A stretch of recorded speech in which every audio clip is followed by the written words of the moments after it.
Мы начинаем сегодня первенство города по футболу среди молодежи. Возраст у нас не ограничен, все молодежи.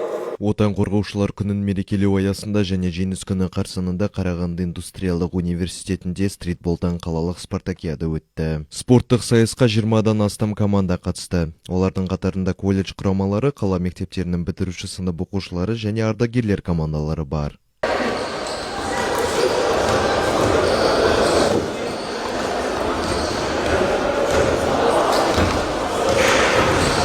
Стритбол баскетболдың бір түрі. Мұнда командалар 3 адамнан жасақталып, бір себетке ойын көрсетеді. Ойыншылардың айтуынша турнирге арнайы дайындық болмаған, өйткені қатысушылар бұл ойынды тұрақты түрде ойнап жүр. Біздің команда әуесқойлар. Біздің ойнап жүргенімізге 10 жылдан асты. Бүгін өз шеберлігіміз бен біліктілігімізді өзге қатысушылардың арасында көрсетуді жоспарлап отырмыз. Біз тұрақты түрде ойнаймыз. Жарыс туралы естіген бойда бағымызды сынап көруді жөн санадық.